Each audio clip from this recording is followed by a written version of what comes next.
What is the meaning of theatre of absurd. आज के इस लेक्चर में हम एब्सर्ड थिएटर को डिस्कस करेंगे, जो इंग्लिश लिटरेचर में एक मोस्ट इंपॉर्टेंट टॉपिक है और इंग्लिश लिटरेचर से रिलेटेड जो भी कॉम्पिटिटिव एग्जाम है उनके लिए ये बहुत ज्यादा जरूरी है। तो वीडियो को एंड तक देखिए और आपको अच्छे से कंप्लीटली ये समझ आ जाएगा। तो हम बात करते हैं थिएटर ऑफ एब्सर्ड की। तो एब्सर्डिटी क्या है, थिएटर में एब्सर्डिटी कैसे आई। 1950s में एब्सर्ड थिएटर जो है वो शुरू हुआ था। प्लेराइट्स ने एब्सर्डिटी प्ले लिखने शुरू किए थे। 1945 में जब सेकेंड वर्ल्ड वॉर खत्म हुआ था तो वर्ल्ड की काफी सारी पॉपुलेशन की इसमें डेथ हो जाती है, बहुत बड़ा नुकसान होता है। तो सोसाइटी में एकदम से होपलेस फैल जाती है, लोग होपलेस हो जाते हैं और ऐसा ही हुआ था थिएटर में भी। तो थिएटर में भी एब्सर्डिटी आ गई थी। प्लेराइट्स ने कुछ प्लेज को लिखा जिनका कोई मीनिंग नहीं है। सबसे पहले हम इसका मीनिंग समझ लेते हैं कि एब्सर्ड जो प्ले होते हैं या थिएटर ऑफ एब्सर्ड है क्या। एब्सर्ड थिएटर में मीनिंगलेस चीजों की बात की जाती है, सब कुछ इलॉजिकली होता है, बेतुकी बातें की जाती है जिनका कोई मतलब नहीं होता, सोसाइटी के लिए कोई मतलब नहीं है और ह्यूमन बीइंग के लिए भी उसका कोई मतलब नहीं होता है। तो एब्सर्ड प्ले में ये सब ही दिखाया जाता है जिसमें कोई ऑब्जेक्टिव नहीं होता, उनका कोई टारगेट नहीं होता, कोई गोल नहीं है, कोई एम नहीं है, ठीक है। एब्सर्ड जो प्ले है उनको इस तरह से शेप दी जाती है कि जहां से प्ले शुरू होता है वहीं पे जाके खत्म हो जाता है, ठीक है। तो एब्सर्डिटी की अगर हम बात करें, सबसे पहले इंग्लिश लिटरेचर पे एब्सर्डिटी की बात किसने की थी, एक फ्रेंच राइटर है एल्बर्ट कैम्यू, बहुत ही इंपॉर्टेंट राइटर है। 1957 में इंग्लिश लिटरेचर के लिए इनको नोबेल अवार्ड भी मिला है 1957 में। तो इन्होंने 1942 में एक प्ले लिखा था द मिथ ऑफ सिसिफस, ठीक है। सबसे पहले एल्बर्ट कैम्यू ने मिथ ऑफ सिसिफस में एब्सर्डिटी की बात की है, इसको हम डिटेल में पढ़ेंगे, ठीक है। उससे पहले हम बात कर लेते हैं कि ये जो टर्म है theatre of absurd, the theatre of absurd, ये एक प्ले ब्रिटिश ड्रामेटिस्ट है मार्टिन एस्लिन। मार्टिन एस्लिन ने इस टर्म को कॉइन किया है और इन्होंने एक बुक लिखी थी 1960 में। इस बुक को लिखा था द थिएटर ऑफ एब्सर्ड नाम से, ठीक है। तो इस बुक में इन्होंने कुछ प्ले राइट्स को इंक्लूड किया है जो एब्सर्डिटी से बिलोंग करते हैं, जो एब्सर्ड प्ले से बिलोंग करते हैं, और उनके नाम है।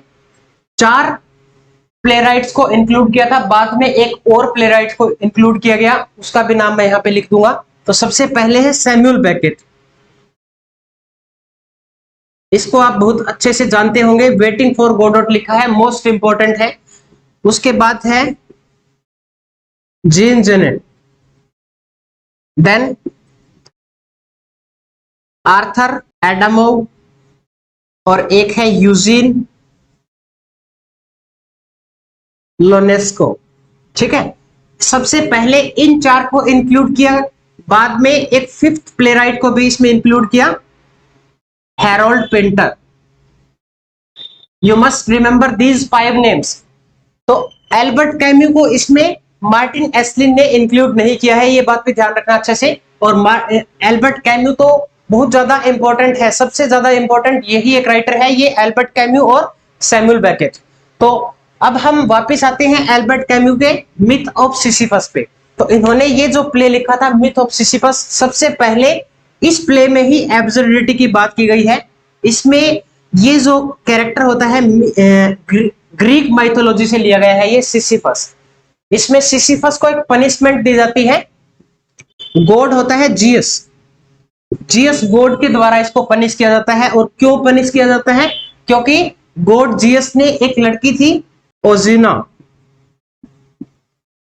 शी वाज डॉटर ऑफ एसोपस, एसोपस की बेटी थी। गॉड जियस जो है ये एक मॉर्टल वुमेन है, इसको गॉड जियस किडनैप कर लेते हैं और इसका जो ओनली विटनेस होता है वो होता है सिसिफस। सिसिफस बोलता है एसोपस को कि मैं विटनेस बन जाऊंगा बट बदले में तुम्हें मेरी हेल्प करनी पड़ेगी, जिसकी वजह से सिसिफस को पनिश किया जाता है। इसको क्या पनिशमेंट दी जाती है, एक बड़ा सा माउंटेन है, इस माउंटेन पे सिसिफस को इसको पनिशमेंट दी जाती है कि ये एक राउंड स्टोन है, ठीक है, एक बड़ा सा गोल पत्थर होता है, तुम्हें इस रोल इस गोल पत्थर को इस माउंटेन पे फिक्स करना है। तो ये इम्पॉसिबल, एक मीनिंगलेस काम है, ठीक है। बट वो गॉड जीएस उसको बोलते हैं कि जैसे ही तुम इसको फिक्स कर दोगे तुम्हें फ्री कर दिया जाएगा। तो सिसिफस जो है वो इस काम को शुरू कर देता है। तो जैसे ही वो इस पत्थर को यहाँ पे ऊपर लेके आता है तो यहाँ पे ये रोल डाउन हो जाता है, नीचे आ जाता है वापस, कभी इस साइड वापस आ जाता है, कभी इस साइड वापस आ जाता है। तो ये फिक्स इसको नहीं कर पाता है, बट वो कोशिश करता रहता है। तो कुछ टाइम बाद सिसिफस को इस काम में मजा आने लगता है, ठीक है। वैसे तो ये जो काम है एक मीनिंगलेस है सोसाइटी के लिए, जिसका कोई मीनिंग नहीं है, ह्यूमन बीइंग के लिए कोई मीनिंग नहीं है, बट सिसिफस जो है वो इस काम को करने में उसको मजा आता है, ठीक है। He found his pleasure in doing this illogical work। तो मीनिंगलेसनेस में भी इन्होंने मीनिंग ढूंढ लिया, वो एंजॉय कर रहा है इस वर्क को। तो इस प्ले के शुरू करने से पहले ही एल्बर्ट कैम्यू ने बोला था कि अगर लाइफ जो है वो मीनिंगलेस हो जाए तो क्या सुसाइड करना जरूरी है, क्या सुसाइड ही इसका सॉल्यूशन है।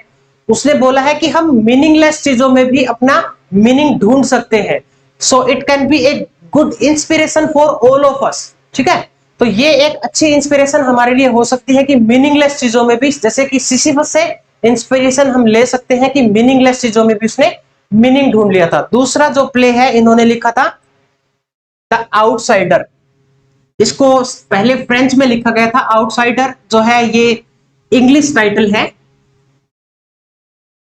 एल स्ट्रेंजर है इसका original title. The outsider is an English title, इसको भी 1942 में ही लिखा गया था। इसमें क्या होता है, एक कैरेक्टर है मर्सो। मर्सो इज द मेन कैरेक्टर। तो इसकी ओपनिंग लाइन है मदर डाइड यस्टरडे और डे बिफोर यस्टरडे। तो मर्सो इवन श्योर नहीं है इस बात के लिए कि इसकी मदर की डेथ कल हुई थी या परसों हुई थी। तो स्टार्टिंग से ही कुछ बेतुकी बातें हो रही है। उसके बाद क्या होता है, ये बॉस के पास जाता है छुट्टी लेने के लिए, ठीक है। अपने बॉस के पास जाता है और वो बोलता है कि छुट्टी चाहिए। बॉस पूछता है छुट्टी क्यों चाहिए, तो ऐसे दोनों शोल्डर से ऊपर करके बोलता है mother died, it is not my fault, I should go, मुझे जाना होगा, मेरी गलती नहीं है इसमें। तो वो गुस्से में ये बोल के वहां से चला जाता है।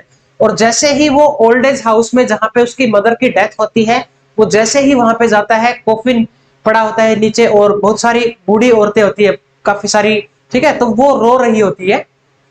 तो he got confused why these women are crying, ठीक है। वो इस बात से कंफ्यूज है कि ये औरतें क्यों रो रही है, कैसी इन्होंने ड्रेस पहन रखी है। वो वहां पे ऑब्जर्वेशन करता है सराउंडिंग्स को, ठीक है। और कुछ देर सोचने के बाद हाथ में सिगरेट लेके आता है और एक कॉफी लेके आता है और वहां पे वो कॉफी पीने लगता है अपनी मदर के कॉफिन के पास बैठकर, ठीक है।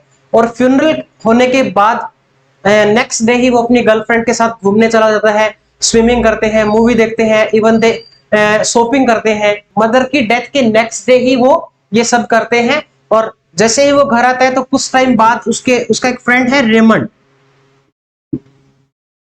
रेमंड रेमंड का कॉल आता है उसको, वो उसको बुलाता है कि मेरी जो गर्लफ्रेंड है उसका नाम होता है मैरी, कि मैरी ने मेरे साथ चीट किया है, हम उससे बदला लेंगे। तो वो उस लड़की को बुलाते हैं and they spit on her mouth. तो ऐसे गुस्से में मैरी जो है वो अपने कुछ अरेबियन फ्रेंड्स होते हैं, कुछ अरेबियन बॉयज को बुला लेती है वो और अपने भाई को बुला लेती है। तो वो अरेबियन नाइफ्स लेके आते हैं, चाकू होता है उनके हाथ में, और वो अटैक करते हैं इनके ऊपर। तो इनमें आपस में लड़ाई होती है। तो इस लड़ाई में मर्सो जो है वो डिफेंड करने के लिए उसमें से एक लड़के को शूट कर देता है, एक अरेबियन लड़के को वो मार देता है। और उसके मरने के बाद भी वो उसको 4 बार और शूट करता है। तो रेमंड बाद में उससे पूछता है कि तुमने जब उसकी डेथ हो गई थी तो तुमने उसको 4 बार और शूट क्यों किया। तो वो पता है क्या रिप्लाई देता है, the sun was too brighter, कि मुझे गर्मी लग रही थी इसलिए मैंने इसको 4 बार और ठोक दिया, ठीक है। तो फिर उसके बाद उसको पुलिस अरेस्ट कर लेती है। अब भी वो कंफ्यूज है व्हाई ही गॉट अरेस्टेड, कि उसको क्यों पकड़ा गया है। उसको लेके जाया जाता है और वहां लेके जाने के बाद उसको डेथ पनिशमेंट सुनाई जाती है। डेथ पनिशमेंट सुनने के बाद भी वो बोलता है इट्स ओके, ठीक है।